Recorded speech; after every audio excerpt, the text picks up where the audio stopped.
Good afternoon, everybody, and welcome to the Kingdome, Denver versus Seattle. Let's immediately go to the standings. In the AFC West, there has been a change. Cincinnati, their first win of the year over the Los Angeles Raiders. The score is 16-10. The Raiders now with a loss against the team that had not won all year long. But then again, right here, we're having a big contest. Teams are very competitive. John Elway's going to lead the Denver Broncos, leading in practically every category. But let's not forget, they're only 6-4. Seattle's got a good shot at it today. And everybody that we talk about wants to say number 7, John Elway. Well, Denver has won the toss. They will be receiving, and so we'll have an opportunity to look at John Elway going to work. Boy, can you believe the Raiders losing to Cincinnati? Todd is just shaking his head. That's good television. John Casey is kicking off. So the battle in the West tightens up just a little bit more. This goes out of bounds. So they will bring the ball out to the 35-yard line. That is 30 yards from the spot where the kickoff took place. And Denver will move on offense. And let's look at that offensive line with Gary Zimmerman, John Melander, Dave Weidel, Brian Habib, and Russell Freeman. And look a little for Don Maggs, their prize free agent, play a lot today, as well as Keith Karts, normally their starting center. Backs and receivers led by number 7, John Elway. When they go to their nickel package on offense, look for Glenn Milgren out of the backfield. He can do some exciting things, particularly on AstroTurf. First down, 35-yard line. Elway comes out to him. Has pressure right up the middle. The pressure is from Jeff Bryant. Charlie, a big concern for the Seattle Seahawks is the fact that whether or not they're going to be able to generate a pass rush. You can see when we look at the front 7 here, 2 key people are missing, and that is Rufus Porter and Michael Sinclair. That's 9 sacks worth that's out of that front 7. And in the secondary, Harper, Hunter, Blackman, and Robinson. And take a look at a lot of nickel dime that they're going to be playing with Raphael Robinson and Dave McClewing, forcing the Denver Broncos to run the football. Rod Bernstein is the remaining back. He takes the pitches around the corner. He has about 7 yards on the play. Eugene Robinson, the free safety, moves up to make the tackle. A lot of question as to whether or not Rod Bernstein has really justified that big money that he got, 1.7 per year for 3 years. Bernstein had a career average of 5 yards per carry heading into this season. You can see right there, 3.5 yards per carry. That's not quite cutting it, but let's also not forget, Rod Bernstein also has over 30 catches, so it's not as if he hasn't made a contribution. John Elway does spread the football around. He has 5 receivers with 30-plus receptions. Third down and 3. And Elway to throw. A little low over the middle. It is incomplete. Bernstein, the intended receiver, so an inauspicious start for Denver. It is 3 and out. They will be kicking. And an inauspicious start for John Elway. He's got plenty of time to make this throw. Look at that. He throws before he gets to his back foot a little bit too low. Tough catch for Bernstein. And Elway knows, I should have waited. I wasn't that big of pressure. I could have got him the ball. So Tom Rowan will be kicking.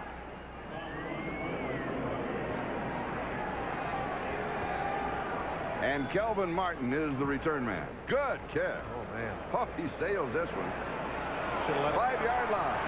Stumbles a bit, returns just across the 10 in the neighborhood of the 11 or 12-yard line where Reggie Rivers makes the tackle. For the Seattle Seahawks, Rick Meyer, the rookie, having a very good year for rookie. We'll be talking about that. Here's the offensive line in front of him of Roberts, Grills, Donaldson, Hitchcock, and Heck. And there's Meyer with John L., Chris Warren, Kelvin Martin, Brian Blades, and the tight end. Miami, they called him the Trees, Merrill Edmonds. You take a look at the other tight end, Paul Green, makes some big catches in clutch situations.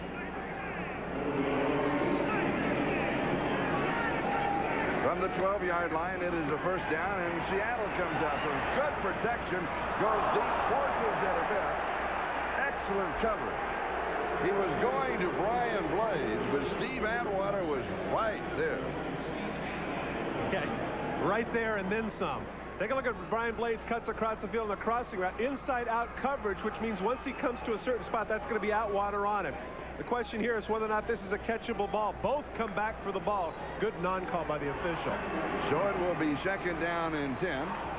When we talked with Atwater yesterday, as he walked in the room, he had an interesting comment. will pass it on right after this play. And we have flags flying. Chris Warren is the ball carrier. Now the officials will sort it out. When we went in and talked with Steve Atwater, he said, hey, I'm so glad to see you. He said, every time you guys do a game, every time you talk to us, I have an interception. He said, I feel good about tomorrow. He says, next week, you just call. That's right. He said he'll call us wherever we are just to hear from us. Of course, you know what, Charlie? I used to say... Offside, defense, number 90, 5 yards, repeat the down, second down. The call on Dan Williams, the rookie #1 choice for the Broncos. Just an aside to that story, as you watch Williams at the top of your screen jump off sides. When Cricky and Trumpy used to do my games when I was playing, there was 5 straight games where I scored a touchdown. So it got to the point where I was looking in the paper to make sure that those guys came, because I always had big games when Cricky and Trumpy broadcast. And here is Chris Warren, and he is met by Carl Mecklenburg. Now let's look at the defense of the Denver Broncos. Garnett, Cragen, Williams, Mike Crow, Mecklenburg, who made the last tackle, Wyman, and Simon Fletcher. And that secondary of Braxton, Demery Hall, and Steve Atwater. Don't forget there at strong safety, number 40 is replacing Dennis Smith, the Pro Bowl strong safety. And you can see there the nickel package, dime package around. It'll be interesting to see how much of a loss Steve Smith has been. There's number 40 Hall, who's replacing a veritable legend there in Denver. 3rd down and 6. He gets it away, saves the possibility of a safety, and it was Steve Atwater who was right there. Now here's an interesting point now with the new rule. Because of the new rule, he was able to throw it away. Take to the right of your screen. Now watch, he takes off. He is outside the tight end. Now he can just get rid of it. Now a couple of years ago, they would have thrown the flag, and that would have been a safety. But now with the new rule, he gets it off. Safe flag. And it is 4th down, so Rick Tootin will be kicking, and Glenn Milburn is the return man, and could give Denver excellent field position. He has such great quickness on the artificial surface. Nothing could have kicked. Yeah, but he should have run up. And with the roll, it's going to turn out to be a pretty good kick. It'll be down around the 37-yard line of the Denver Broncos. We have no score. We're in the first period in the Kingdome, and we'll be back.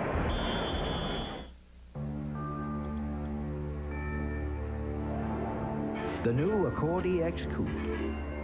There's more horsepower. Handling and comfort are perfectly balanced. It has dual airbags and anti-lock brakes. We've taken it about as far as you can go. The new Accord EX Coupe from Honda. Recently, at a big building, some of the country's biggest bureaucrats gathered together to resolve a big issue. Will the big chunks on new Pizza Hut Chunky-style pizza mean big taste? I predict it will taste the same. I predict it will taste better. I think we should just eat it. Excellent idea. Big chunks do mean big taste. New Chunky-style pizza from Pizza Hut. An idea so big, Really big. even a bureaucrat can see it. Marvel Comics X-Men video packs are at Pizza Hut just for the holidays, so hurry and get your claws on them. Oh, Mr. Energizer Bunny, out for a stroll.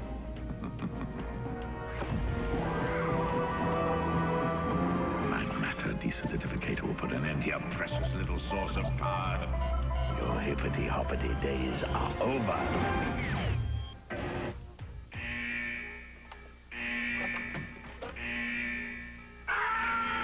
Still going. Nothing outlasts the Energizer battery. It keeps going and going.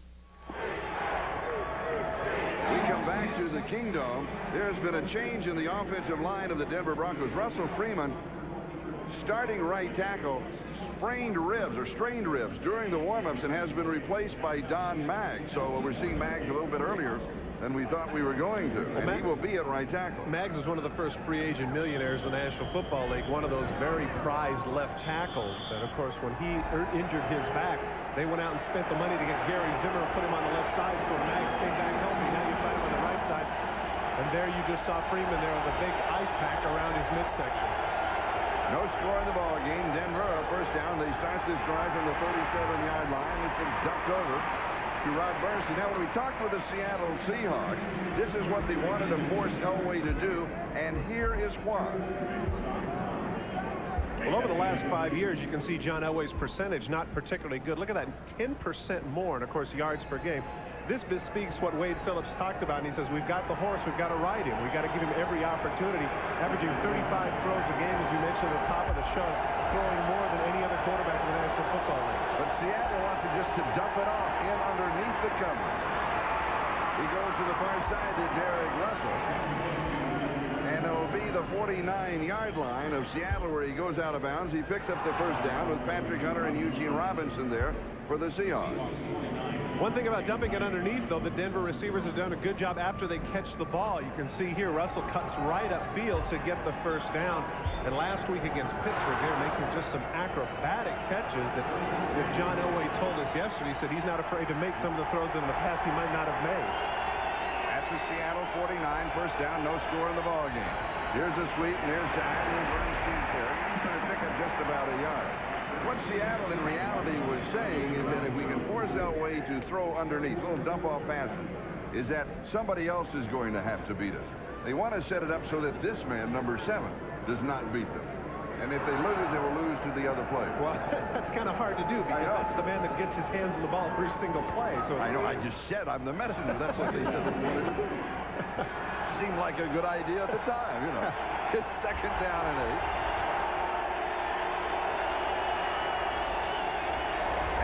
Bernstein to the left side with the block out in front by Robert Delpino and Patrick Hunter up in. Seemed to be very effective running to the left side. That's the second time now that Bernstein's got 5+ yards running to the right side of the Seahawk defense. And you see Denver rushing. Here's the reason. In their 6 wins, they average 116 yards rushing per game. In their 4 losses, only 78. And Wade Phillips said that wasn't that big a deal, but I disagree with him. I think that is quite a disparity because once you can establish a little bit of the running game, that forces the defense to be back on their heels, and that gives John Elway more time to throw. The 12th man for the Seahawks, the fans here in the Kingdom. Elway has pressure. He goes deep, overthrows. It is intercepted. And Eugene Robinson with the interception. And he is out at the 24-yard line.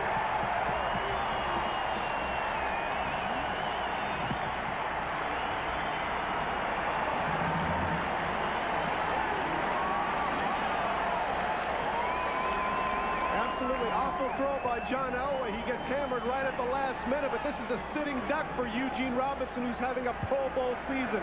This his 7th interception of the season. Now we'll set up the Seahawks with some pretty good field position when we return.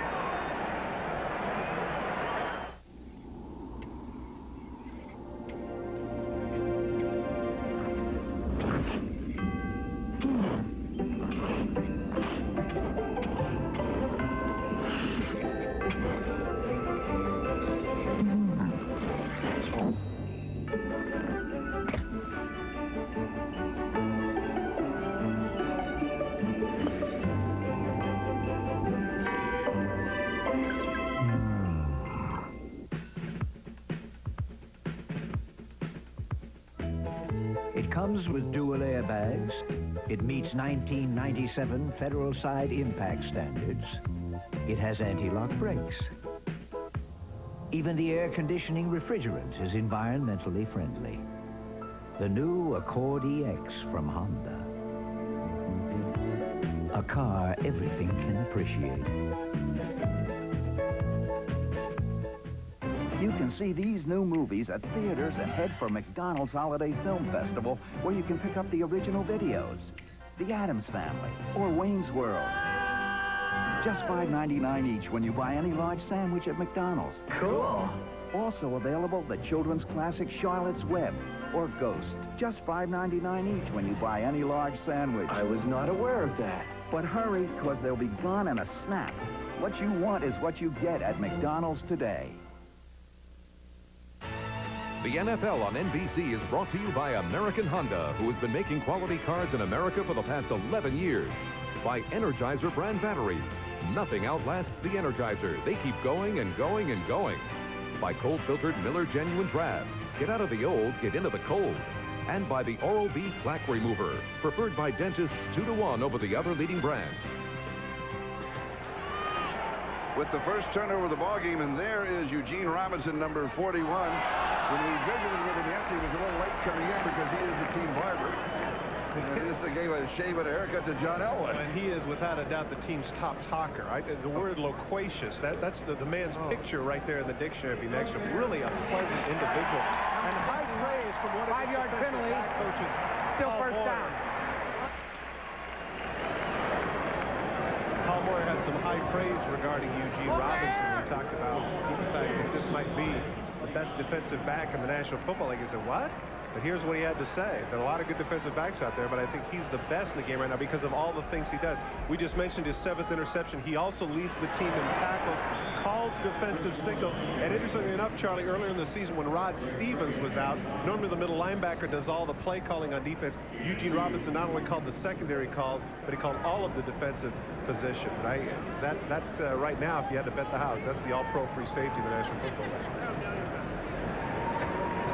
John L. Williams, Chris Warren are the 2 running backs for the Seahawks. Now looking at a 2nd down and 3. The ball just outside the 31-yard line.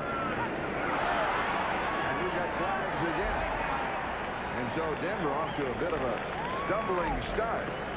With 9:33 time remaining, no score. We're in the first quarter. Mike Kroll and Dave Wyman were there for the Broncos.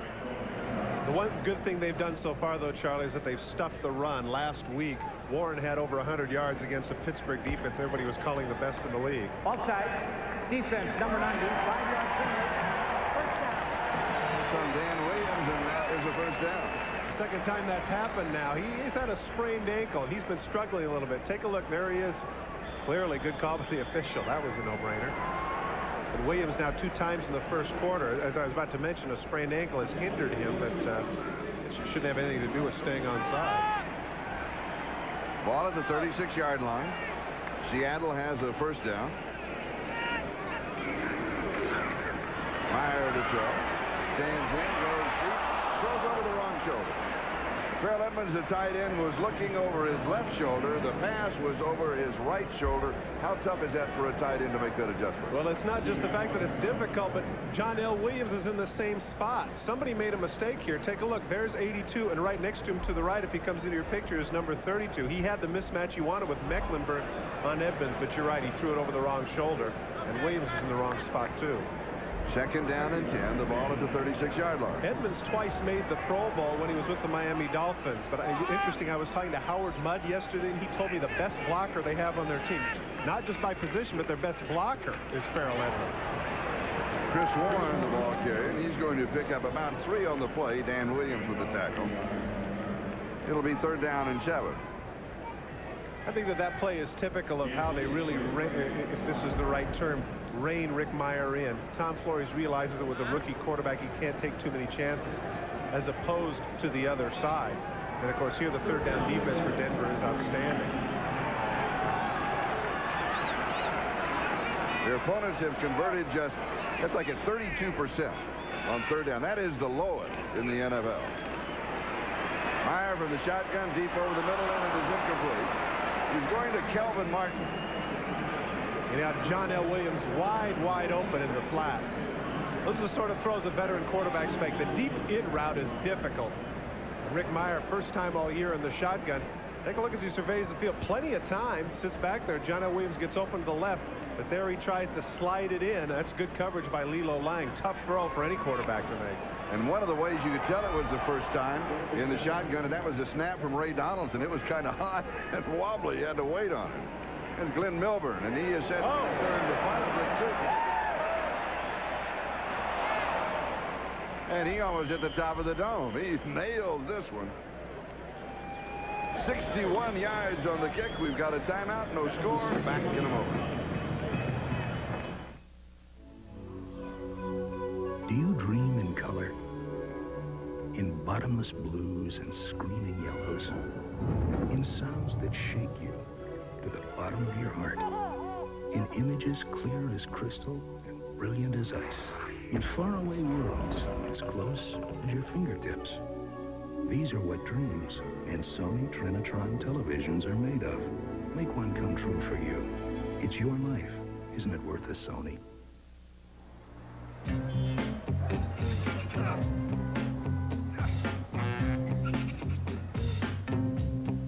Mustang Sally. Oh yeah. Yes, you better slow your bus. Cold filtered Miller Genuine Draft. For those who've discovered its smooth draft taste, the world is a very cool place. Put your flat feet on the ground.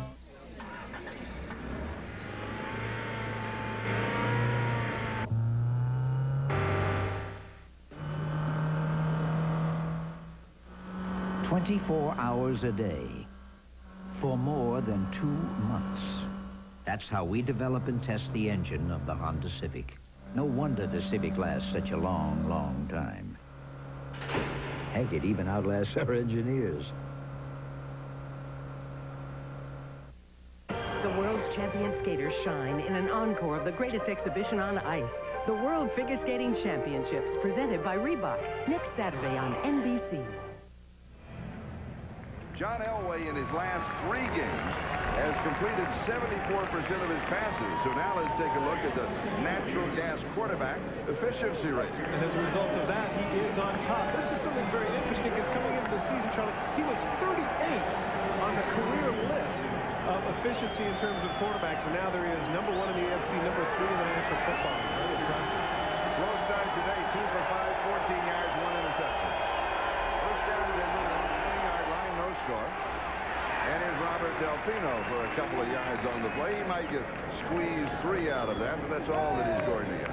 Robert Delfino is somebody that 2 years ago was an outstanding back for the Los Angeles Rams and kind of got lost in the shuffle last year. So he was signed on by the Broncos, and people felt like, well, what kind of a contribution he's going to make? He spent all the money to get Bernstein. But the reality, this is the man who scored 7 touchdowns. Terrific receiver out of the backfield as well. 2nd and 7. And here is Bernstein. The inside out here, and then he's up into it. Rod Stevens. He was there waiting for it. Now, Bernstein is 6'3", almost 240 pounds. And talk about getting him at the ankle, and he got him so well, he almost took us off the air. Well, Rod Stevens there has been missing the last couple of weeks, and great speed and shows a lot of range getting out to Bernstein. As a result of his injury, they signed not 1 but 2 middle linebackers in Vito and Ray Berry to take his place. 3rd down and 8, loss of the yards. Antonio Edwards and Michael McCrary, they are the 2 rookies to pass rush. Elway fires it down the middle, and it is broken up by Dwayne Harper.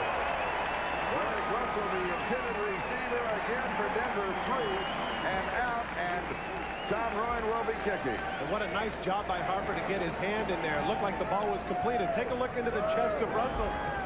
And look at Elway surveying the field right in the middle. There it is. He's got it. Sticks the left hand in, strips him. Nice play by Harper. They say here in Seattle that Harper and Hunter are as good a tandem of quarterbacks as any of the National Football League. Very underrated because of the fact that Seattle does not accrue the national notoriety of some of the other clubs. Ruin to kick. Not that good a kick. Delvin Martin moves up, and he's going to stay away from it. And that's going to cost him about 10 yards, maybe a couple more. It'll roll almost to, it does, the 30, and now to the 29-yard line. There is a flag down near the 50-yard line. Thing is, Charlie, is the last time the guy hammered a 53-yard punt, so you got to stay back. He did what he could to get it, but couldn't. Now they're going to tack on another 10 yards. That ends up being nearly a 60-yard net for the punting team, and that's something that young teams have to be cognizant of. Not only the bounce, but now the penalty. By the receivers after the punt, prior to the ball being blown dead, 10-yard penalty. It will be 1st down, Seattle. 6:46. That is the time remaining. We're in the 1st quarter. We have no score, Denver and Seattle. Images presented by Honda. This is the engine room where muscles strain to bend bulk and mass. The locomotive-like action in the line is the essence of what big-time football is all about.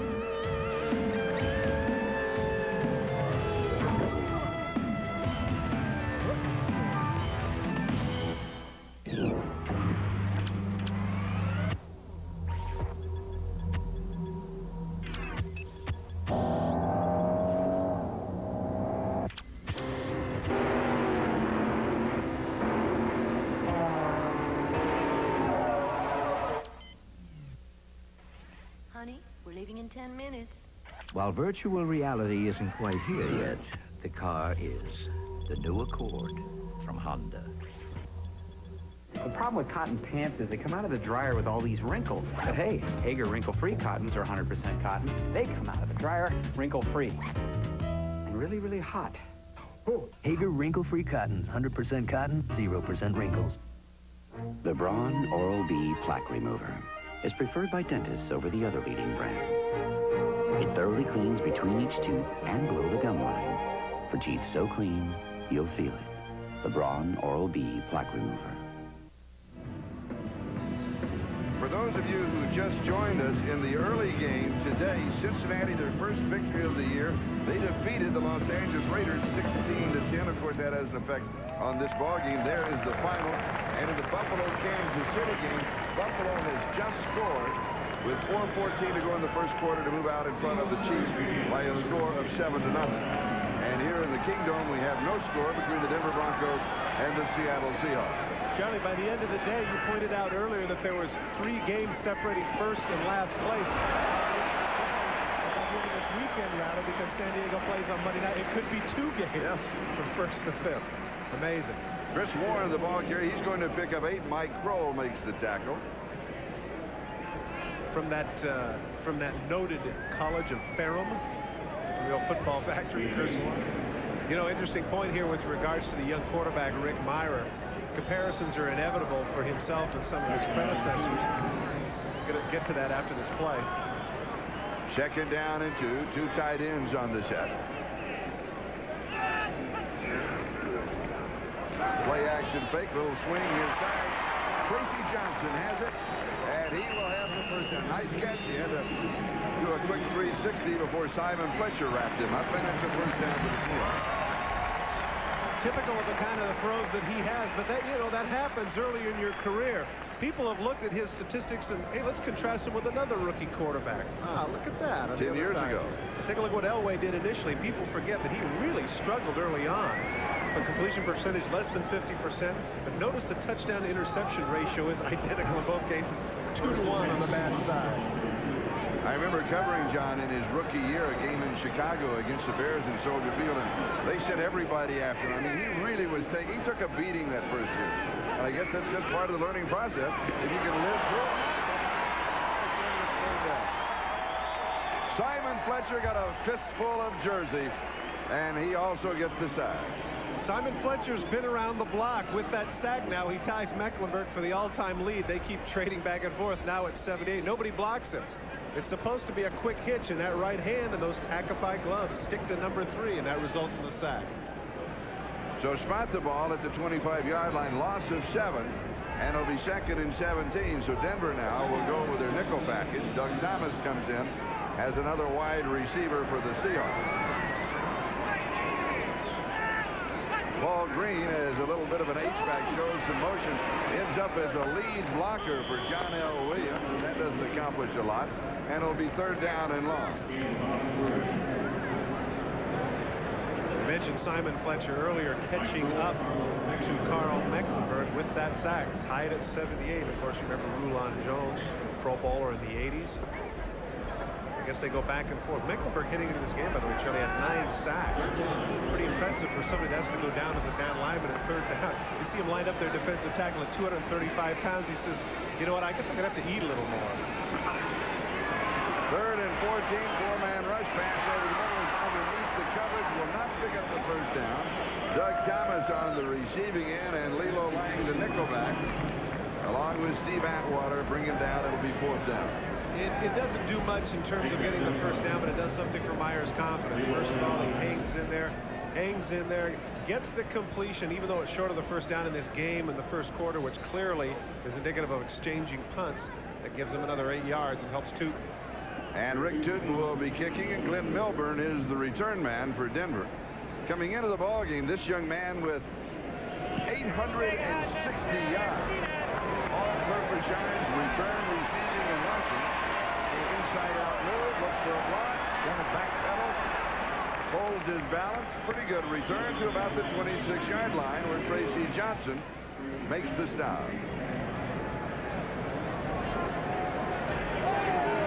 Well, let's look at the standings now in the AFC. Buffalo, as we mentioned, early lead at Kansas City. That ball game going on right now. Miami currently, of course, tied with them. That's not right now. No, Miami is 9-2 because they're winning on Thanksgiving, so we'll update that for you. And of course, again, I mentioned the Raiders losing to Cincinnati. You see how close it is in the West.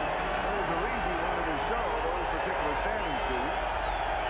And now we'll show you why right after this play. Elway will throw from the 25-yard line. They'll swing their side and it's way low to Robert Delpino.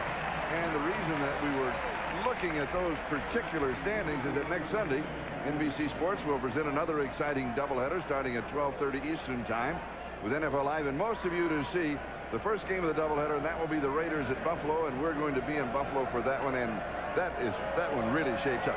Second half of the doubleheader, two good ball games. Denver and San Diego, and Kansas City will be here in the Kingdom. So that's the doubleheader next week on NBC.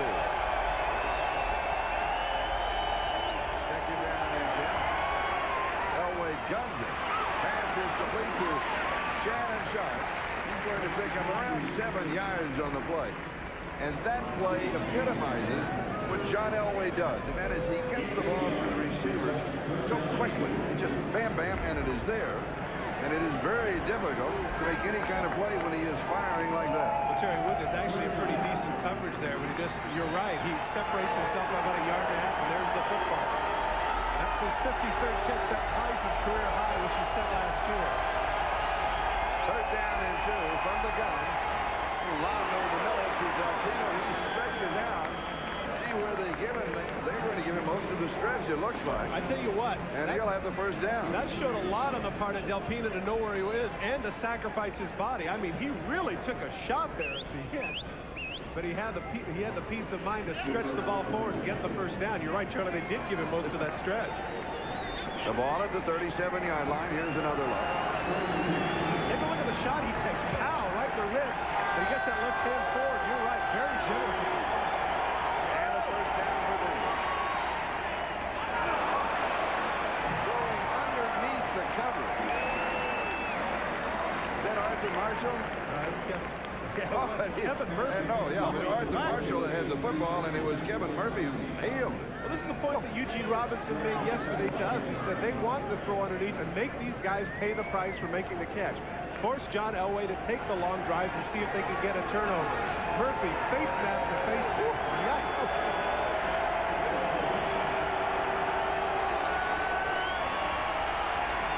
And here's a screen left side to Bernstein. And once he gets up ahead of Steve, he rolls into 20 yards on the play. Make it 18 eventually. Rod Stevens again on the tackle. Charlie, you're absolutely right. When Rod Bernstein is effective, it's when he gets his shoulders square, as the coaches say, and he's north-south. There it is, and there's that head of steam. He's no fun to tackle right there, as Eugene Robinson found out.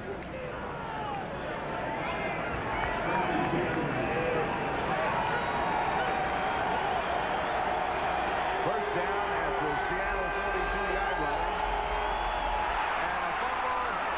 Ball is still loose. Elway dives underneath for it, and I think he got it. I tell you what, that shows a lot on the part of John Elway. How many times have you seen the ball pop loose and you see a quarterback not pay attention to the play or carry out some bogus fake to the left side that doesn't mean anything? That's a heads-up play by number 7. Take a look underneath. Bernstein, that's a bad handoff by John. Maybe that was the reason. Bernstein can't recover. The ball pops out to the right of your screen. There's number 7, willing to give up his body to get the ball back. It's a play by the Stanford Giants. Second down and 10. 25 seconds and counting. Time remaining. First quarter, no score. And we have jumping from both sides. Antonio Edwards for Seattle came interested to see what the deal is because it appeared to me that Edwards beat Sharp off. That'll be discussed. Getting an argument from Brian. The ball starts. Prior to the advance on the offense, number 78. 5-yard penalty. He'll ball start. So it'll be 2nd and 15. Watch the flinch here by the right tackle. Oh, just barely. Oh, man. What, these guys have bionic eyes or something? Holy cow. I was going to say, hey, it's the right side. Banks is having a hard time. Man, that's kind of close. Broncos 3 wide receivers, Antonio Edwards, Tyron Rogers, and Michael McCrary are rushing for Seattle. And Elway is going to be sacked. Not through to a Tagovailoa, got him.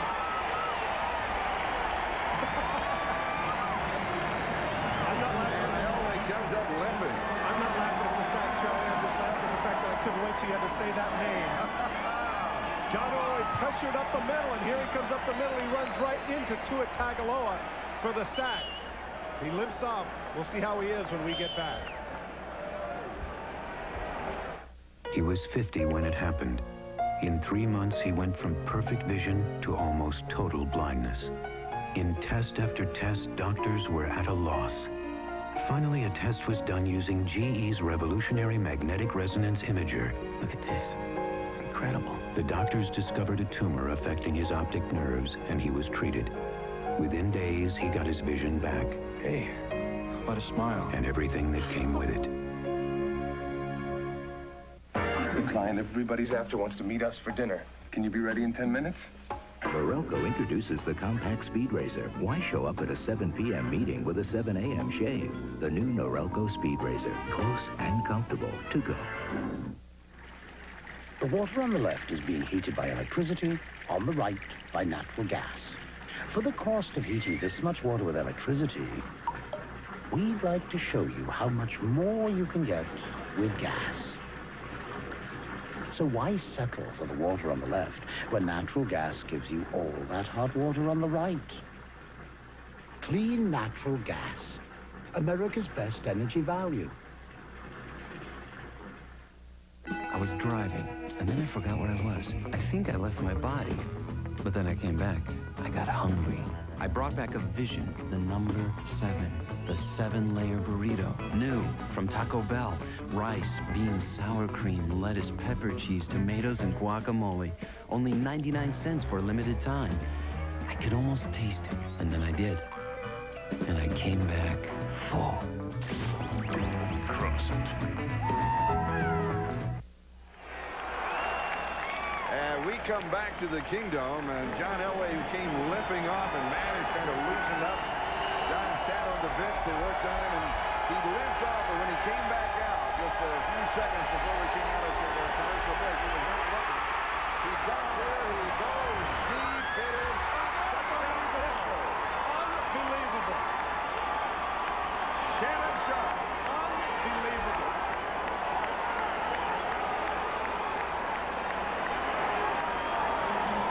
The wounded Warrior going 50 yards for the first touchdown in the world. Yeah, that's the right thing. They come with the blitz.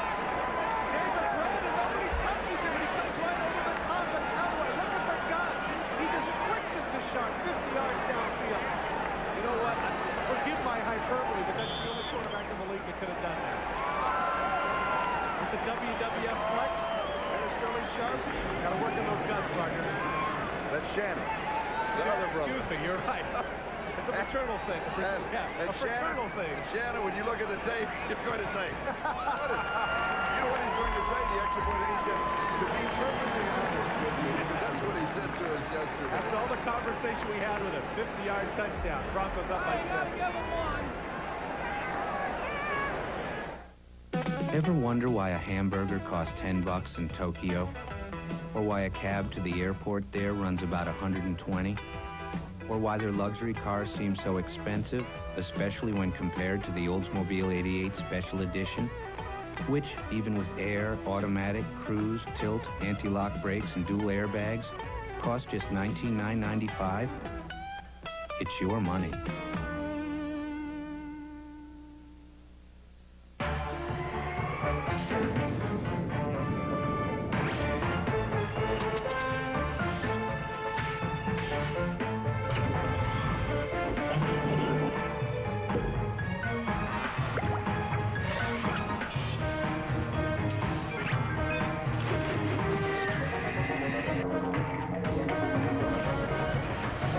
With DeskJet printers from Hewlett-Packard, it's easy to make it happen. Today, 19,000 people will start their day at sunrise. Thousands of fathers will hold their child for the first time. And millions of people will keep track of their time with a Citizen watch. In Paris, it's a Citizen Elegance. In the South Pacific, a Citizen ProMaster. But from Nepal to New York, more people depend on a watch made by Citizen than any other timepiece. Citizen watches how the world tells time. The Raiders, the Bills. Jeff Hostetler leads the Silver and Black against Jim Kelly and company in a battle of playoff contenders. Then the Broncos, the Chargers. John Elway, the AFC's top-rated passer, directs high-scoring Denver against San Diego in a matchup of division rivals. An NFL doubleheader next Sunday on NBC. As we come back, Shannon Sharp, he may be on the phone with his brother.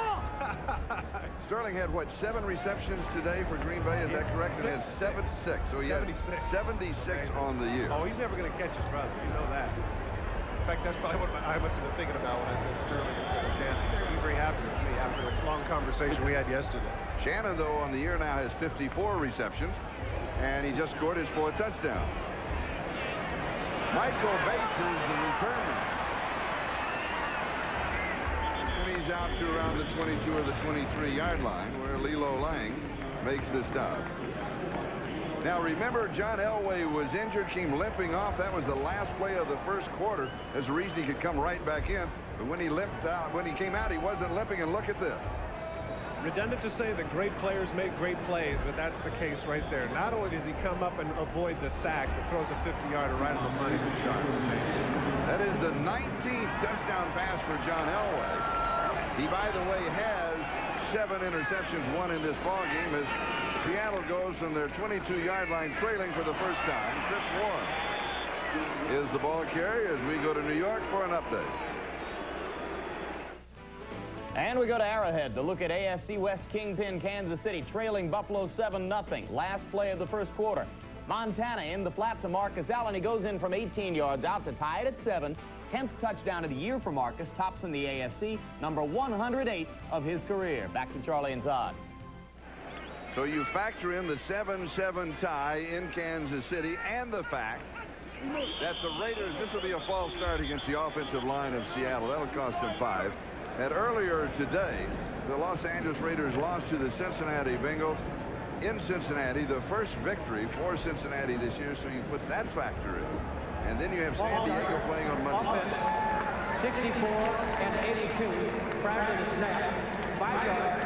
A point still second down. I was going to say, in addition to that, Charlie, a point to be made here as I was watching that. Gee, it's too bad that Marcus Allen has nothing left, huh? Yeah. You know, if the Raiders let him go, it certainly couldn't help that team. 10 touchdowns. Wow. Second down and 15. With the ball back at the 17-yard line. And for the shotgun, a terrible snap. Meyer finally picks it up, scrambles. It almost looked like a screw-a-yard play. Well, the point that you made earlier, Charlie, was apropos. Ray Donaldson, the snap is just awful. It's out to the left, and he was lucky just to get it up. Give the offensive line credit for keeping people out that enabled Meyer to take his time to get the ball and finally pick it up. And you're right, it did look like something on the schoolyard. And Fletcher, it's a cheap sack. No, they're not going to call it a sack. They're going to call it an aborted play. Ah, well then, however, whatever the terminology is, it applies. That was ugly.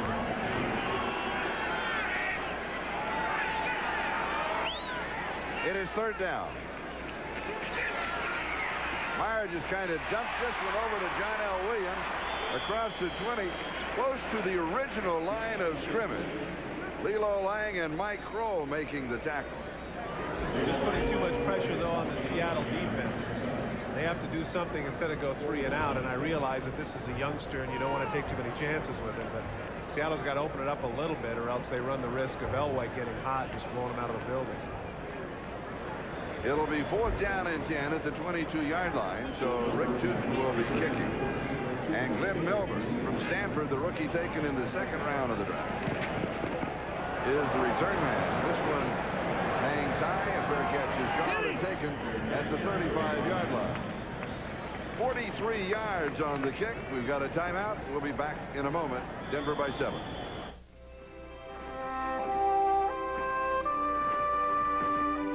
During the holidays, one of the great things about living out here is looking for the perfect tree. Sometimes when we find one, we just leave it. Season's greetings from our families to yours.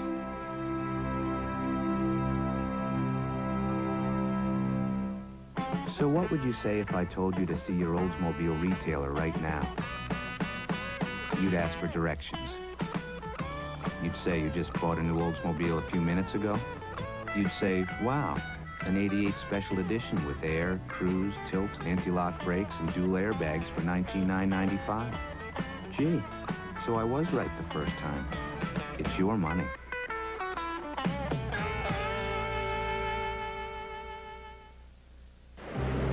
Panasonic presents a unique and highly evolved Smooth Operator. The new Smooth Operator 2 with float control is the only razor to unite the comfort of twin independent floating heads with the closeness of a warm, wet shave. Don't try this with any plugged-in razor. The new Smooth Operator wet-dry razors from Panasonic. Smoother than you ever thought you would be.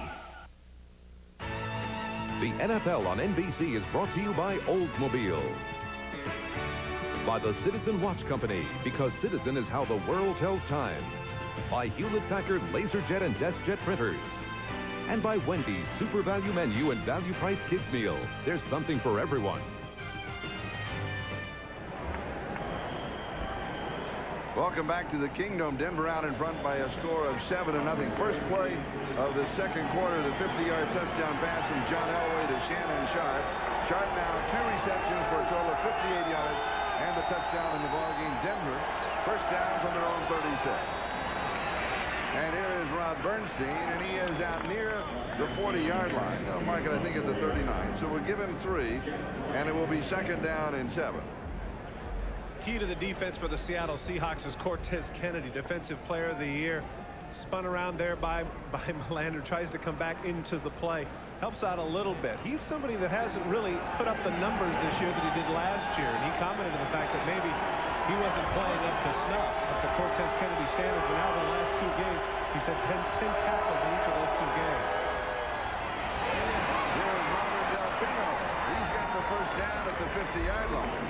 Let's go back for a moment to Cortez Kennedy. When we asked Wade Phillips, what are you going to do about Cortez Kennedy? He said, well, I'm going to put 2 men on him.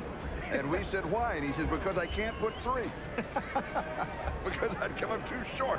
Well, I mentioned the fact that he had said he wasn't playing up to snuff. These are his words. He said, the first 9 games I was playing like average is what he said. Now I need to pick it up. And interestingly enough, he has picked it up over the last couple of games. But Denver's been doing a good job thus far of keeping him out of the mix. First down at the 50-yard line. Denver leads by a score of 7-0 over the middle. Pass is complete. This will be a first down to Vance Johnson.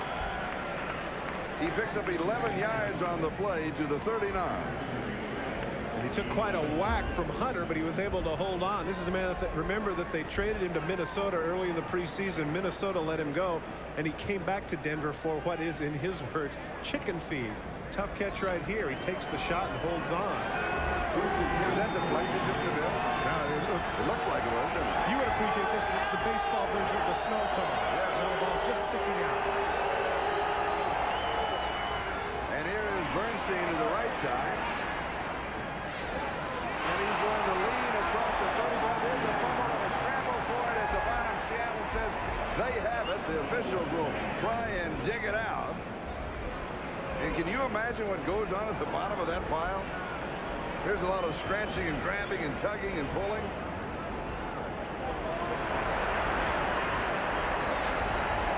No decision's been made yet. Now it is. He finally comes up with it. Good job. He cuts back to the inside. Now let's see. Eugene Robinson. Is he the one that forces the fumble? Right right there. No, it's Wooden that gets in the right just before he goes down. Wooden strips the ball away from it. It appears that that was Dwayne Harper with the recovery. Great job by Terry Wooden. Somebody the Rusty Tillman defensive coordinator said is a very unsung player on that defense, has been playing some outstanding football. So the turnovers even up at 1 apiece, and Seattle has the ball at their own 34-yard line, first down. That's a blown pass. We have a flag. Chris Warren never looked back. Daryl Hall came up. There was contact. There was a flag. I'm not sure that was catching. Warren didn't even know the ball was coming out. Charlie, here's what it is. Warren is running it out and up. Meyer is throwing to the out. And so when Hall goes after the ball, he collides with Warren. The official here has to understand what the route is. Meyer made the mistake, and if he gets the gift 5 yards, then Denver's going to have every right to be upset. There's no foul on the play as the pass was ruled uncatchable. Incomplete pass. Good call. That's a good call. Warren is on the out and up now, and Meyer is throwing to the out. And right there, there's the collision because clearly Hall is going after the ball. I mean, if he doesn't collide with Warren, he's going to pick that off and go the distance. So it was a good non-call on the part of the official. So it is second down and 10, back just inside the 34-yard line.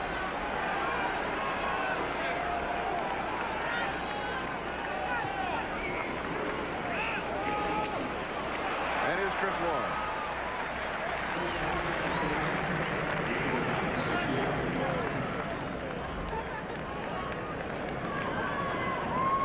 That was the 26th takeaway of the season by the Seattle Seahawks, which is 27th. That is second best in the National Football League behind Buffalo. And look at the difference between last year and this year. That certainly can help explain why, as opposed to last year, they were 2-14 in this Broncos campaign. They're 5-5. Third down and 4. And this one is knocked away.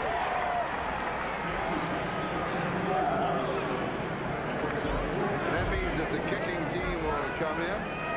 Garnett is the man who knocked it down. And so Seattle unable to capitalize on the fumble recovery. They'll be punting. I remember last year talking to Eugene Robinson during that miserable campaign. He said that this was one of the tough times was that you'd sit on the bench, just sit down long enough to get your drink, and we got to go back on the field. That's exactly what's happened to him at this point.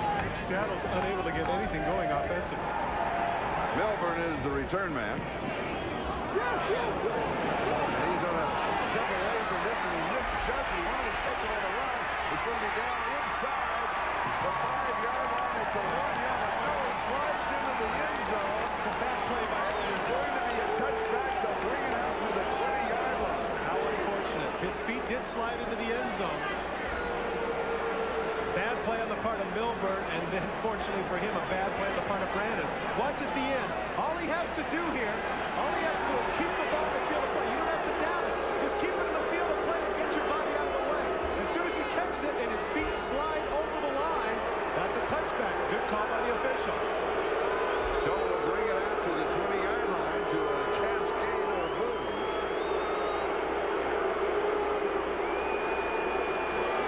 With 9:51 left to go. That's twice now David Brandon has had an opportunity for big plays. Remember, Charlie, he was the guy that missed the sack on John Elway earlier on the blitz. And he could have pinned him inside the 5 there, but his feet slipped over the goal line.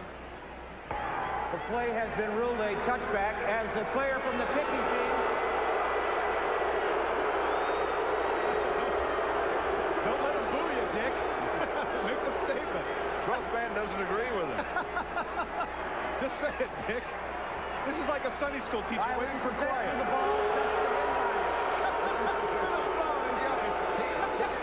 ought to throw the flag. It's 5 yards, but I couldn't get the explanation. There it is. We'll be back in a moment. We'd like to show you our new Achieva Special Edition. Well, for starters, it's got an airbag, 4-wheel anti-lock brakes, air conditioning, automatic transmission, AM/FM stereo, power door locks. Sure, but that's where the really special part comes in. It's your money.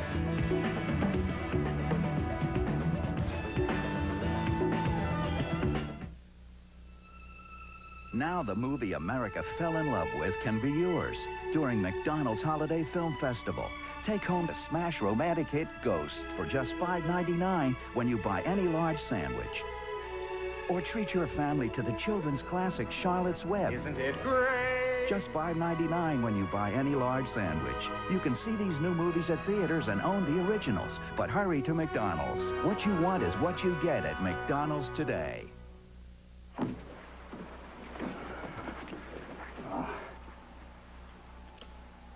I'm holding Bruce Smith's shoe, man. Do you know what Bruce does in these shoes, man? Bad things, man. I mean bad things. Things that I just can't possibly talk about. You know what Bruce would do if he found me messing with this shoe, man? Bad things, man. Tonight, NBC presents a Sunday Bonanza. First at 7, 6 Central. Revisit the Ponderosa. See the best of the Old West. An NBC special, Back to Bonanza. Then at 9, 8 Central, The Legend Lives Again. A new generation of Cartwrights. The world premiere movie event of the year. Bonanza, The Return. All starting at 7, 6 Central, NBC tonight. Denver out in front of Seattle by a score of 7-0. The going, of course, on the call. A good call by the official. You've got to leave the ball in the field of play. If you have contact with the ball and your feet go in the end zone, just like being out of bounds, it's a touchback automatic. Elway will play action, swing right side to Rod Bernstein. He's going to pick up about 3 on the play. Dwayne Harper is going to upend him at that spot. It'll be second down. Now watch when the feet go over the line. Even Brandon understands the rule. See? Take a look at the end. Now Brandon, he catches the ball. Now his feet will slide over. Now watch at the last minute. He goes, no, got the ball. Okay, now it's too late, man. Even David Brandon knew that he goofed up. That's why he disappointed himself. Again, you're right, Charlie. The official right on top of it. That was a King's X.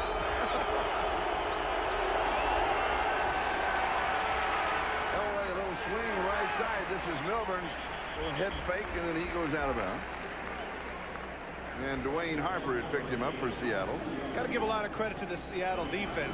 We keep mentioning the fact that the offense has not generated everything, but once again, they come up in a difficult 3rd and 5 situation. Seattle minus their 2 best pass rushers, a lot of injuries in the secondary. They're hanging in there. A lot of credit to that man right there, Rusty Tillman, along with Tom Catlin in charge of the defense.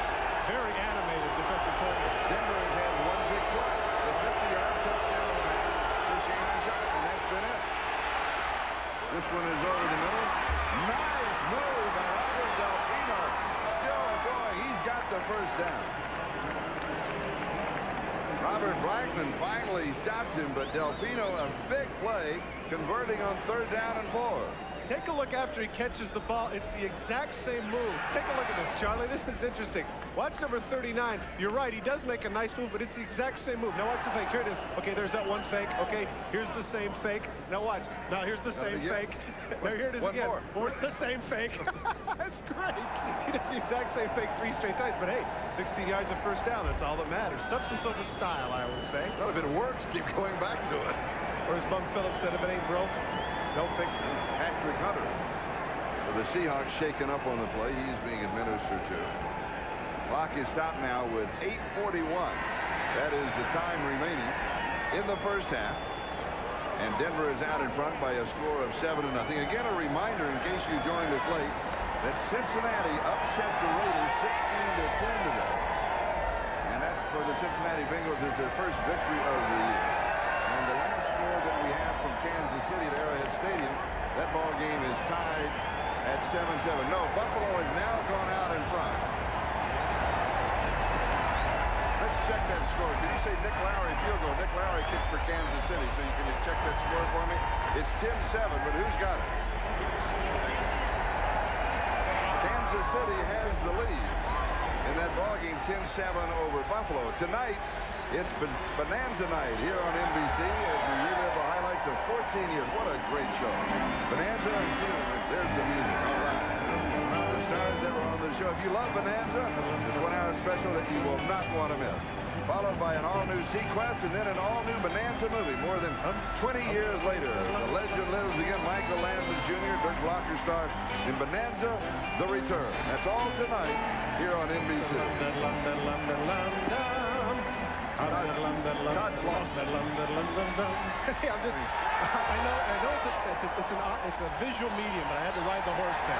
Just get that feel. You figure you got Seattle, that's Bonanza Country. You got Denver, that's Bonanza Country. Yeah, this is being broadcast to Montana and the Dakotas. Sure. And we've got flags. Jeff Bryant making contact. He is pointing the finger.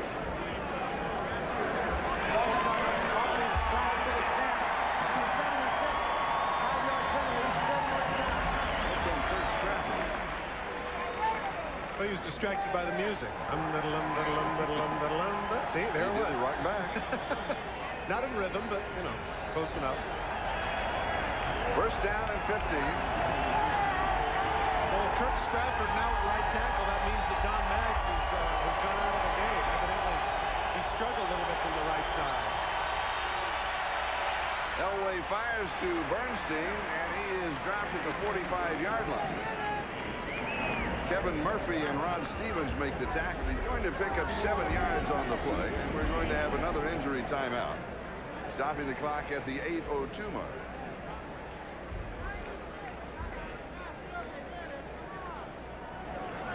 It's Vance Johnson, I believe. Yep, that's Vance. Sometimes that AstroTurf just reaches up and grabs you. Interesting, I was in the paper this week reading a summary of a number of trainers saying that throughout the National Football League that they really can't see a discrepancy in injuries between AstroTurf and grass. And I'm saying, where? Come on. I mean, come on. Ask the players. They do a thing with numbers, but they never seem to ask the players. Yeah, I was going to say, of the 1,260 players in the National Football League, 1,259 of them would tell you that AstroTurf is the bane of their existence. And while we have Vance being administered to, we'll step aside for a moment. We'll be back. How long is a minute? A minute is long enough for 19 smiles, and 3 seconds of smile, or 6 giggles and chuckle. A minute's long enough to hug 2 grandchildren very tight, or fall in love at first sight. And today, more people keep track of their minutes with a watch from Citizen than any other timepiece on Earth. Citizen, the most preferred watch in the world. Citizen watches how the world tells time. I prefer my coffee smooth. I like it more robust. Introducing the new Braun Flavor Select with a unique brewing system that lets you adjust from mild to more robust. The new Braun Flavor Select for coffee just the way you like it. Ever wonder why a hamburger costs $10 in Tokyo? Or why a cab to the airport there runs about $120? Or why their luxury cars seem so expensive, especially when compared to the Oldsmobile 88 Special Edition, which, even with air, automatic, cruise, tilt, anti-lock brakes, and dual airbags, cost just $19,995? It's your money. You don't need an invitation, ain't no black tie affair. Life is just a party, all your friends are there. Don't just raise a glass, come on and take a look. That's when America parties. It cooks. Had a party going since 1859. Toasted days, alcohol, and old lang syne. When you do it this good, you better throw away the book. When America parties, it cooks. When America parties, it cooks. As we come back, Vance Johnson now, as you can see, is being taken from the field. We have the report that we have is that it is a leg injury. We do not know, of course, the extent of it.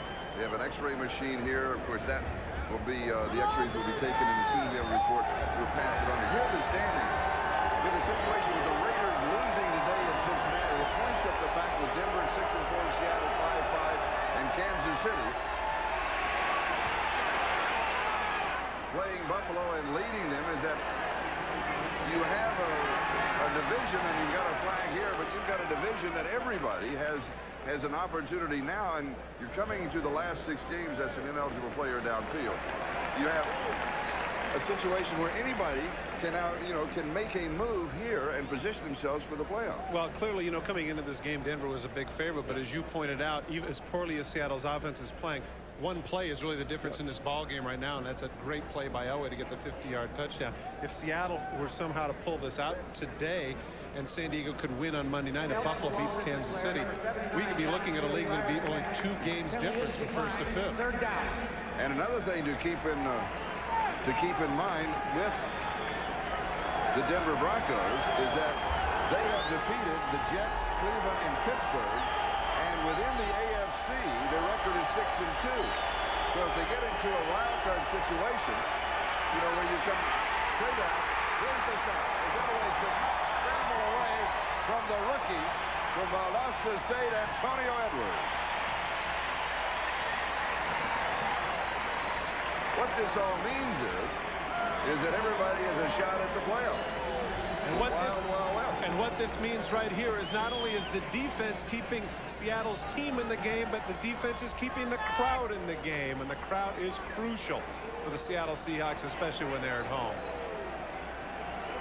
So Tom Ruin will be kicking. It is 4th down and 11. Just under 7.5 minutes left to go first half. Here comes pressure right up the middle. He gets it off. Good kick under that kind of pressure.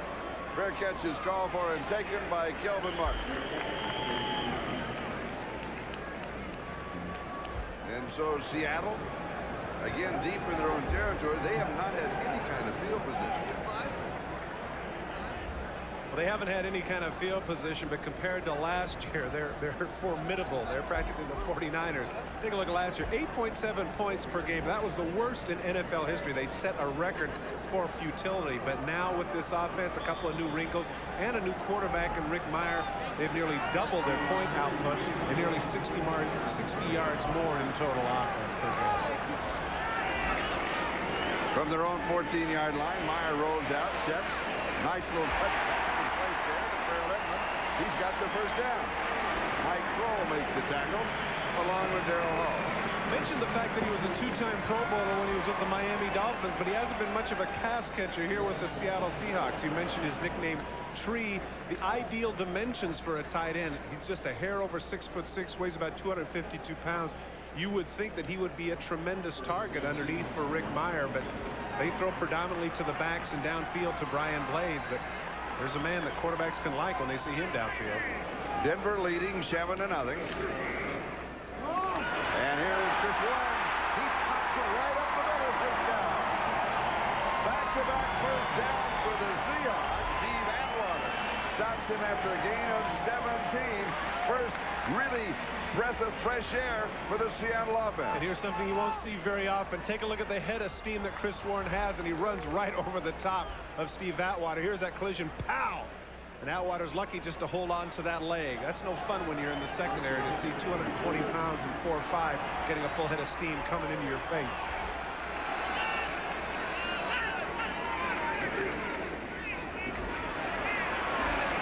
And this time Chris Warren is shut down at the line of scrimmage. May lose about half a step on the play. Mike Kroll makes the tackle. Mike Kroll, another member of the defense that Wade Phillips mentioned, is not really getting his due. Charlie, in his first 11 or 12 games as a rookie, he had 10 sacks. And the Broncos and everybody else felt like that maybe they had another Lawrence Taylor since that time. Now in his 3rd season in some 26 games, he's only had 5 sacks during that period of time. But that doesn't necessarily measure how well you're playing the football game. There's more to it than just sacking the quarterback. Second down.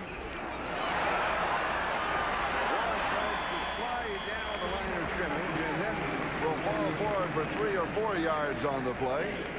Charles Dimry stops him, and it's going to be 3rd down and 5. Offensive line that asserted itself in the second half against the Pittsburgh Steelers now seems to be creating some holes for Warren. Cuts left, now cuts back inside. That was ran through a couple of broken tackles, a little disappointed with himself. Felt like he should have broken through that last one. Averaging a little more than 4 yards a carry now. Michael Bates, the speedster, is in as a wide receiver. But here's the pitch to Warren. On what you would consider across the National League to be a passing down, 3rd down and 5 at your 47-yard line. The Seahawks elect to stay on the ground, very conservative and they do not pick up the first down, they'll be kicking. I'm a bit surprised at the call. I am, and I'm not. And this is why, Charlie. Interesting, when we talked with Wade Phillips last night, he said, if this is a high-scoring game, we're going to win hands down. He said if it's a close-scoring game, then Seattle has a chance. And really, in effect, that's kind of what they're doing. They didn't want to make a mistake here at midfield. They trust Rick Tootin to put them in pretty good position. They're going to play it close. Tootin moves up under center. It is 4th down and 3. Now they're going to shift back out of it. That's why they'll take a delay. They were trying to get an encroachment penalty. They'll take the delay, but that's not going to affect them.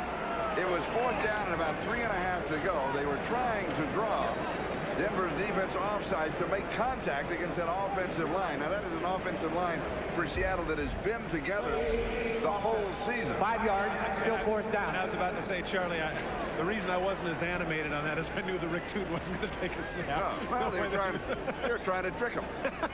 And it didn't work. No, it didn't.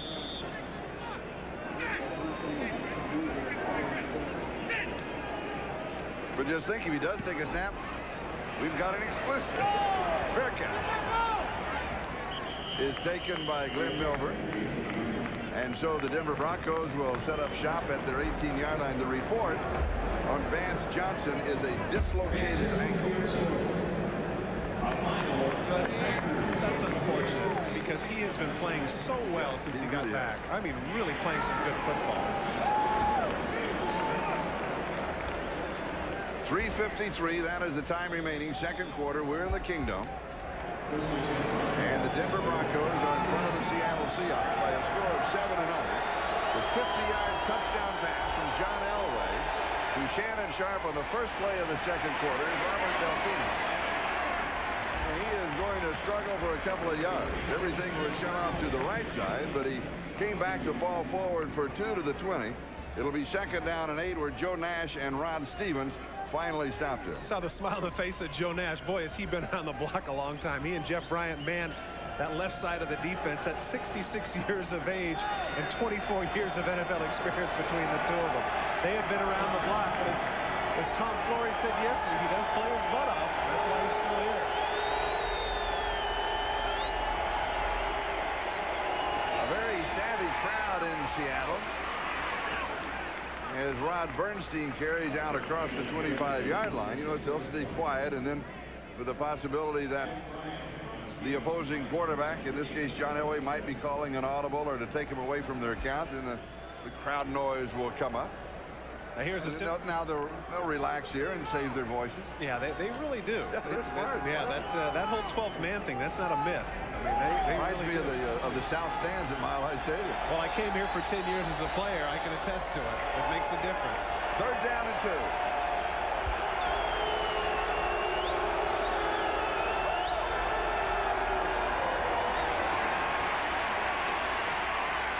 Elway rolls out, throws passes incomplete.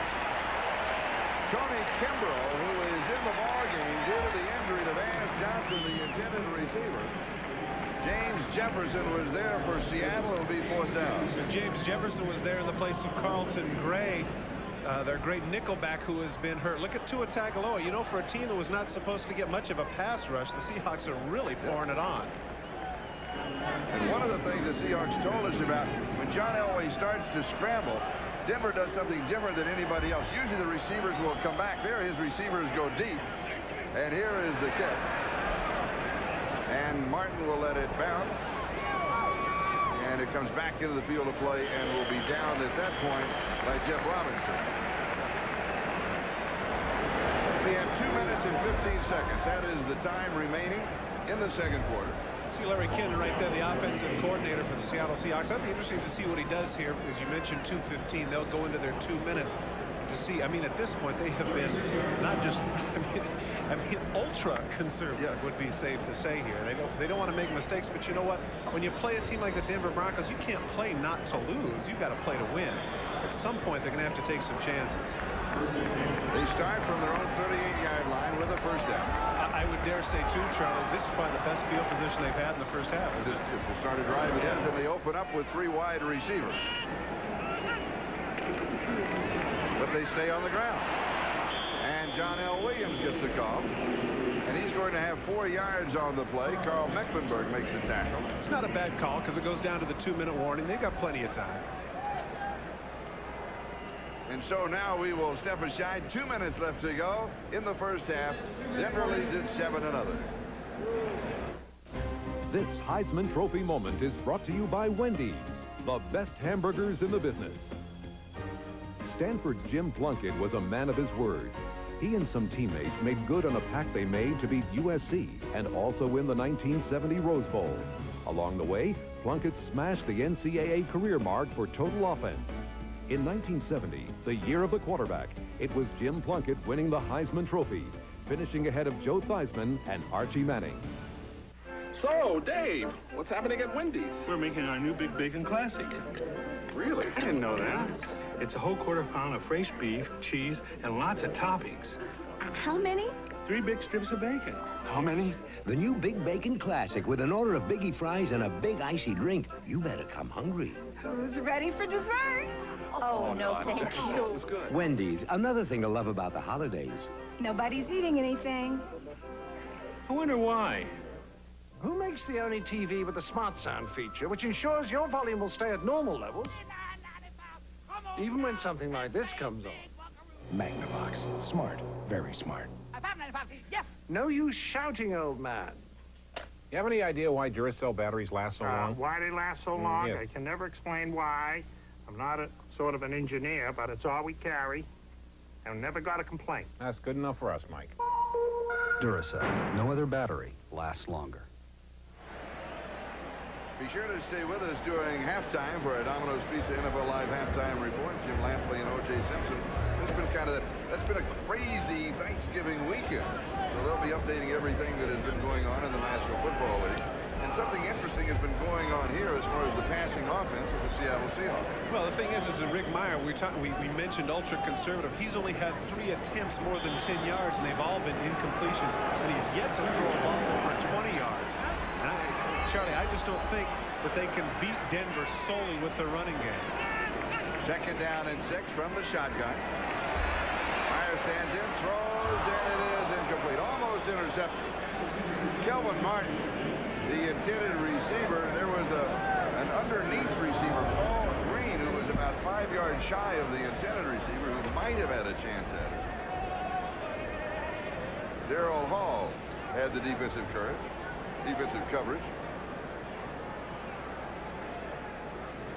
Jeff Blackshear is in for Bill Hitchcock in the offensive line for Seattle. We mentioned that they have had a very healthy offensive line. We'll try and get a report on an injury possibility to Bill Hitchcock. 3rd down and 5. Incomplete. John L. Williams, and he has sure hands. He has led Seattle in receiving for 3 of the last 5 years. He has 41 receptions coming into this ball game, but this one got away. You saw his eyes wander up. He's going to look up for the Mitsubishi screen to see whether or not he should have had that. Yeah, the ball's a little bit high, but certainly that's catchable. And as you mentioned, John L. Williams, sure hands coming out of the backfield. He knows he should have had it.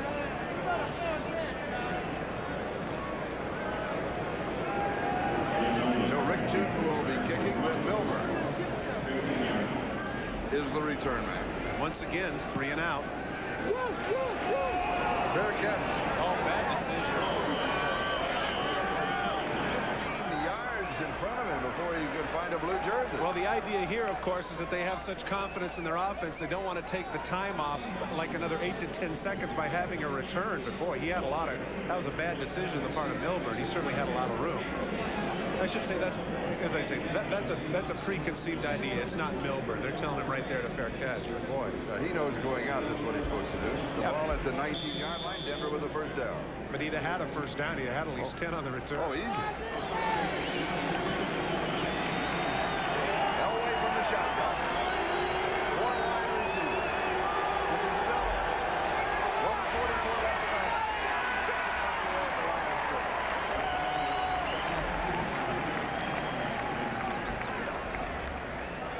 Seattle told us yesterday when we talked with him, you've got to get pressure on Elway right up the middle. You've got to get in his face.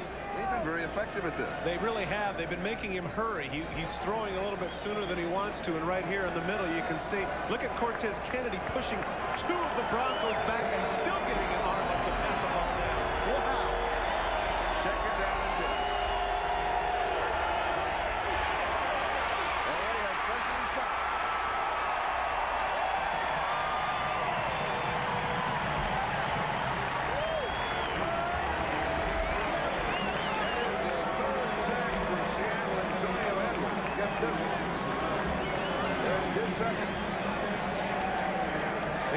They get a timeout here. Take a look at Cortez Kennedy in the middle. Look at the number of people that he draws. He draws two people here. That means that everybody else is man for man, and that enables them to get the sack. And that's what he points out. Gotcha. That's exactly right. We have a timeout. We'll step aside for a moment. Final call. We've got to move fast, Kirby. I hope your booked Hurts. Not exactly, but this company's fast. Fast as Hertz #1 club goal? Not exactly, but they do have a special place to pick up the car. Like Hurts? Not exactly, but it'll be waiting. Under a canopy? With the keys in it? Not exactly. And protected from the weather? Not exactly. In Rent-A-Car, there's Hertz and there's not exactly. Make sure you choose the right one. Counting on that promotion, Kirby? No, not exactly. Ah!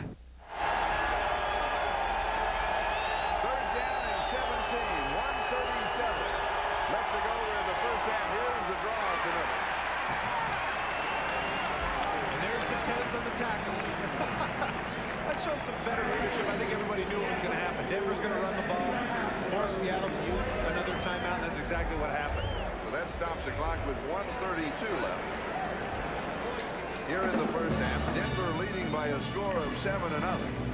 But Seattle, who has not shown a brilliant offensive scheme thus far, very conservative, can come up with excellent field position. They can start near the 50-yard line. Yeah, that's exactly right. You know, we're looking at John Elway. We keep coming back to the same thing. One play. That's all it is. The first half has been that one play. The 50-yard touchdown pass to Shannon Sharp. That was after he came limping out at the last play of the first quarter and then came back out. And I would say you take away that one play, Charlie, we made a big deal at the top of the show over his numbers. His numbers in the first half have not been that great. When we talked with him yesterday, I've never seen him in the time that I've covered John Elway as relaxed and as happy and as enjoying the game of football as he is now. He didn't want to leave. Before you couldn't get him, he was in, he was out. Seaman is longer. He sat down and visited with us for about 30 minutes. We had to find him. I said, John, we got to talk to this other player. Will you get out of here? Here's the kick. What a Martin goes all the way back to the 45-yard line. And he'll return near the 40. A kick of 59 yards by Tom Rohr. Big kick by Rohr. Oh, yeah. Yeah, that was a situation there where you figure he kicks at 40 to return at 5, and they're about at midfield. Instead, he hammers that near 60-yarder, and instead of having an extra 10 or 15 yards of field position, Seattle now has to start from their own 39. 1 minute and 21 seconds. Time remaining. Seattle with one timeout left. Denver has 3. Denver has a 7-0 lead. Now, Denver can play a little with the clock here, too. They could get another opportunity if they'd like. Dangerous from the shotgun, kind of an end-over-end snap. Myers scrambles out. And he is going to pick up the first down and go out of bounds. Now, this is really his strength. He is a running quarterback. That's what he did at Notre Dame. But he can't do that often in the National Football League or he'll get killed. You know what? I'm glad you brought that up. Last week when you and I were in New York, remember we were talking with Bruce Conza, and for whatever reason, Rick Myers' name came up. Remember that? Yes. And he said, well, you know what? I like this kid, but he's got to stop doing that. His word was, if he keeps running like that, he's going to get squashed. Right. Remember that? That's right. He said squashed. He picks up 12 yards on the scramble and the first down. 49-yard line of Denver. Touch pattern far side with Paul Green. The receivers for the Seahawks like the way that he throws. He has a very catchable ball. And it gets there reasonably in a hurry. Not, of course, like Elway does, but nobody gets there like Elway. Tim Reed was there for Denver. And it'll be second down at the 46-yard line. Well, coming into this game, Charlie, you know, it's not as if the Denver pass defense has been tremendous. I mean, this is an opportunity that Meyer can take advantage of some problems in the secondary. We mentioned Dennis Smith is out. From the shotgun, he goes deep.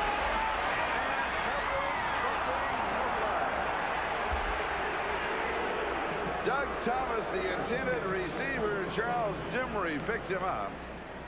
And that's good coverage on the part of Dimry. He got ahead of him and he looked back, and that's what a good cornerback does. Stride for stride. Take a look at what number 29 does. Looks back for the ball. Sees his eyes, looks back. Okay, I'm looking for the ball. No way you can call interference. Even though at the last. Watch the right hand as he pulls him down there. Look at the right hand catches his arm. No, you're not going to catch with that hand. No, can't call interference. Heads up play by the veteran Dimry. 3rd down and 7. He has done a good job this year. A lot of people, and I don't know if he'd care for me to want to remind people, he was the cornerback for Atlanta the day that Jerry Rice tied the record for 5 touchdowns. Flag is down. Pass is incomplete. Clock is stopped with 59 seconds left. I think his play with the Broncos has really redeemed himself. It was 3rd down and 7. Number 90 lined up in the neutral zone. 5-yard penalty. Repeat the down. 3rd down. That is the 3rd mistake by Dan Williams, the rookie taken in the 1st round of the draft from Toledo. See, what I don't understand about that, Charlie, is that, you know, for instance, you and I have done a Minnesota Viking game. When you get those guys that have the white knuckles that are always pass rushing, that's one thing to jump off sides 3 times, but that's not the case with the Denver defense. Really a rookie mistake. And he's bothered by a bad right ankle, right knee, and an injured left ankle, so he's not trying to get off in a hurry. He's trying to protect his territory. Good protection, left fake, and he is going to be stopped at the 41-yard line. And it's just about the line of scrimmage, maybe a little past the line of scrimmage. Simon Fletcher brings him back. And it will be 4th down, and the front man, the fans at the Kingdom. There's no debate. You don't give Elway that kind of field position if you fail. Bottom line. And Tom Flores made an interesting point to us, Charlie, when we had a Seattle game earlier in the season. We asked about the improvement of the team. He said, defensively, we're ready for the playoffs. Special teams-wise, we're good enough to play in the playoffs. Offensively, we're not. And so your point is absolutely right. If they fail here and give Denver this field position with John Elway, forget it. You go bang, bang, bang, and has a quick 7. Trying to hang it high. Has a man down. And it will be out in the neighborhood of the 10 or 11-yard line. So that means, even though the crowd does not like it, that means that Elway, after a 30-yard kick by Rick Tootin, that Elway has to go 89 yards. Well, you know, the thing in 18 seconds. Yeah, you can't boo Tom Flores' decision, but what you can boo is the ineptitude of the offense of the Seahawks in the first half. That's right. I mean, yeah. So let's go to all 66,000. Say, but however, what were you booing? If you take out, you mentioned the one play. There has been one big play of the ballgame. Right. And that was the 50-yard touchdown pass from John Elway to Shannon Sharp. But as far as Denver's concerned, that's all they need at this point. And they're just going to say, hey, okay, 18 seconds, we'll run it out. We'll be happy just to take it into the locker room at halftime. Well, I dare say this has not exactly been a thrill a minute in the first half, but a reminder of what Wade Phillips pointed out, and that was that it's not a high-scoring game, and Seattle definitely has a chance. It is now official. We are at halftime, and Denver leads by a score of 7-0. And let's go to New York City and Jim Lambert. Gentlemen. This is the Domino's Pizza NFL Live Halftime Report. Brought to you by Domino's Pizza, where you always get great pizza, plus something for nothing. And we welcome those of you who have been watching the Broncos and the Seahawks. Let's quickly get up to date on scores and highlights of games being played right now in the NFL, starting in Arrowhead Stadium, where the Chiefs and Bills are playing a game of significance to fans of the Seahawks and Broncos, and Kansas City leads it 10-7. Joe Montana getting his first start since October 31, coming back from the hamstring injury. Buffalo's Kenneth Davis capped an 80-yard first-quarter drive for the Bills with a 9-yard TD run that made it 7-0 Buffalo at that point. But then the KC defense choked off the Buffalo running game. Montana hit Marcus Allen out of the backfield late in the first quarter. Allen dove into the end zone for the 18-yard TD, the 108th of his career, his 10th this year, leading the AFC. Montana signals touchdown Since then, they add a Lowry field goal. It is Kansas City 10, Buffalo 7 at halftime. San Francisco leads 21-3 over the Rams at halftime. Steve Young over 250 yards passing in the first half. Touchdowns to both Rice and Waters. Denver, as you know, has a 7-0 lead over the Seattle Seahawks at halftime. Quickly take a look at how that happened. AFC quarterback ratings have John Elway on top, and he showed the Seahawks why with this one play early in the second quarter. Elway ducking David Brandon's blitz, gets up, fires downfield to Shannon Sharp. It's a 50-yard scoring strike that gives the Broncos the 7-0 lead against Seattle's tough defense. One of Elway's favorite targets, meanwhile, wide receiver Vance Johnson, forced to leave in the second period when he was hurt away from the play. Preliminary report, dislocated ankle for the Vance, who, as you know, was traded by Denver to Minnesota, cut by Minnesota, and ultimately came back to the Broncos. What about Elway against the Seahawks? Well, Elway against everyone. The way you beat Denver is to keep Elway off the field. I would imagine that the Seahawks was trying to run the ball. Now, Chris Warren, an excellent runner, only had 40 yards in the first half. If they're going to beat him, they got to keep Elway off the field. Now, this Seattle team is a team that historically, last year anyway, had a great defense, underrated defense. This year, they've already given up more points in the first 10 games than they did all of last year. You would expect them to play a tough game today because they play this team twice, and they tend to beat them at home. They beat them the last 3 times they played Denver. And 6 of the last 7 times that they played in the Kingdome, Seattle has won the game, but right now they trail 7-0. Meanwhile, the Phoenix Cardinals held the league's rushing leaders, the New York Giants, to an aggregate of 10 yards rushing in the first half, and the Cardinals lead that game in Giant Stadium 10-6. When we return, we'll run through scores and highlights from all the early games. That'll be after a word from the NFL and messages from your local station.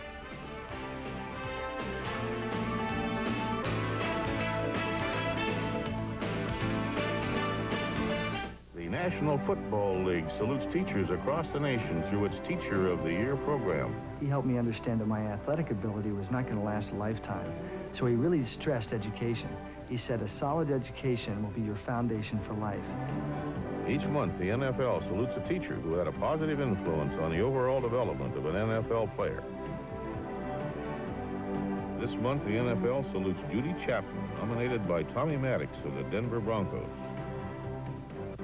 Teachers are role models each and every day, and that's why I work hard to get my teaching certificate to be a teacher. She helped me both academically, socially, and as a friend to grow and gain confidence. It's just hard for me to think now how she gave that much, you know, when she didn't have to. When she really didn't have to. And I can never thank her enough. Athletes are not the only role models. Teachers can be role models, too. This message furnished by the National Football League. Monday on The Fresh Prince, Howard Stern's sidekick, Robin Quivers, is haunting Will. Y'all are dead, aren't you? We prefer the term living impaired. Then on Blossom, is it her wedding day? Marry me? Or Tony's? Or in love? Or Joey's? Oh, it was great. Whoa! A special Blossom wedding, NBC. Monday. Monday, NBC presents Raymond Burr in his final performance as the Master of Mystery. Join daytime's biggest stars for Perry Mason, His Last Case, NBC Monday.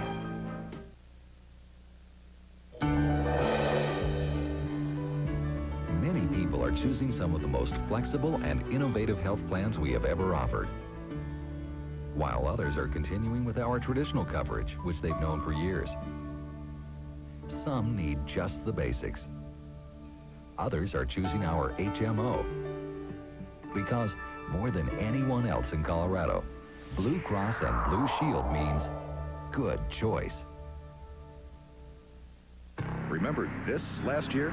Well, it's time to prepare for another tough Colorado winter by visiting your Colorado GMC truck dealer. We've just received our initial shipment of winter-ready GMC trucks, like full-size Sierra pickups, all new Sonomas, full-size Suburbans, and mid-size Safari vans. Plus, we're giving away a Toro snowblower with every new GMC truck sold. So stay ahead of winter and drive a new GMC truck at your Colorado GMC truck dealer. Deadbeat Dads, a special News 4 investigation Monday at 10. This is the Domino's Pizza NFL Live Halftime Report, brought to you by Domino's Pizza, where you always get great pizza, plus something for nothing. Hello again, Jim Lampley back in our NFL Live studio along with O.J. Simpson. Let's run through the scores and highlights of the 6 early games played around the league today, beginning in Foxborough, Massachusetts, where the Jets hold on in 60-mile-per-hour gusts of wind and a driving rainstorm to beat the Patriots on 2 field goals. Jets with their first 5-game win streak since 1986. Pats fall to 1-10. Meanwhile, in the Metrodome, Minnesota loses a tough one to New Orleans. It was a must-win for the Saints. They get it 17-14. Jim McMahon, in uniform with the Vikings, again didn't play. 7-7 in the third. After a New Orleans fumble, Sean Salisbury, with time, finds Chris Carter for a 7-yard touchdown, and the Vikings were apparently in command at 14-7. But on the ensuing kickoff, last play of the third quarter, Tyrone Hughes follows his blockers, breaks it down the right sideline, goes 99 yards for the touchdown that wakes the Saints up. In the wake of their 42-7 loss to the 49ers last Monday night, it tied the game at 14 apiece. Saints worked and got Morton Anderson a field goal that put them on top 17-14. Then under a minute, Fuad Revez kicks a 41-yarder to apparently tie the game. But holding is called, and the Vikings are penalized 10 yards.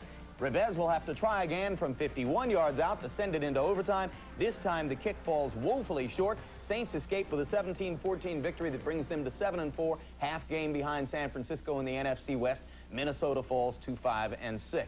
In Cincinnati's Riverfront Stadium, a big upset as the Bengals get their first win of the year, beating the Raiders 16-10. Again, weather affects the game. Art Shell and the Raiders coming east to find snow and a wind chill of 4 degrees at Riverfront. 3-0 Cincy in the first. After a Bengals field goal, Willie Gault returns the kickoff 60 yards to the Cincy 29-yard line, but the Raiders would fail to capitalize as Jeff Jager missed a 44-yard field goal to go with an earlier miss from 42 yards out. Bengals look to extend the 3-0 lead in the second. Klingler finds Tony McGee for 21 yards down to the 1-yard line. 2 plays later, Eric Ball would score to make it 10-0 Bengals. Still 10-0 Bengals right before the half when Jager misses from 31 yards away. His third missed field goal of the game, and this is what Art Shell had to say about that. Finally, it's 13-0 Cincy in the fourth when Jeff Hostetler goes in from 4 yards out to get the Raiders on the board. They traded field goals from there, and O.J., the Raiders miss a golden opportunity to move up on the Chiefs in the AFC West. You got that right, Jim. Yeah, this team appeared to be a playoff caliber team. This is embarrassing to lose to a team that hasn't won a game. You come into the game, the number 2 rated defense, number 1 versus the pass, and even though you recorded 3 sacks, you had 39 for the year, you had 3 sacks. Cincinnati controlled this ball offensively. They gave Klinger time to throw the ball. He controlled the game with short passes and all, and you got to give them credit. They've hung in there after losing 9-10 straight, and they won a game against a good Raider team. Raiders fall to 6-5 since it gets to 1-10. Meanwhile, in Green Bay, the Packers needed a win to tie Detroit atop the NFC Central, and they got it 13-10 with a clutch come-from-behind effort. Mike Holmgren's team had won 5 of 6 coming in, but it was 3-0 Green Bay in the third when the Bucs finally got something going. Craig Erickson, escaping the sack, completes to Courtney Hawkins, who races to the Green Bay 17-yard line. That would set up a Michael Houston 30-yard field goal that tied the game at 3 apiece. Fourth quarter, 6-3 Green Bay. Hawkins comes up big again as Erickson finds him on play action from 9 yards out. Bucs take a 10-6 lead. Finally, 1:16 to go as Brett Favre, who struggled once again but came up with a victory, rolls right and hits Sterling Sharp, of course, from 2 yards out with the touchdown that wins it for Green Bay 13-10. Pack at 7-4, tie the Lions atop the NFC Central. In Atlanta, the Falcons waited to meet Cleveland and Bill Belichick's struggling Browns. It was a 17-14 Falcon victory. Bill Belichick still looking for the silver lining. Deion Sanders captured the spotlight, playing both ways today. Here, 3-0 Atlanta in the first. He catches a 5-yard pass from Bobby Hebert down to the Cleveland 14-yard line. On the very next play, Hebert would find Andre Rison in the back of the end zone for this 14-yard TD pass. Rison's 11th TD catch of the year. Falcons lead 10-0. It was still 10-0 in the second when Hebert handed the ball off to Sanders. Deion pulls up, throws downfield for Andre Rison, passes incomplete, but yet another way of using Sanders. 17-0 Falcons at the half. Finally, on the final play of the third quarter, Todd Philcox gets Cleveland on the board, hitting Mark Carrier from 35 yards out. 17-7 Atlanta. And with the score still 17-7 in the fourth, Philcox goes in from 3 yards out to complete an 86-yard drive and give the Browns a chance with a field goal to send it to overtime, but they couldn't get it, and the Falcons with Deion have won 5 of 6. Deion may not be the most valuable player in the league. I'm just saying there's no more valuable player to his team than Deion is to Atlanta, evidenced by their inability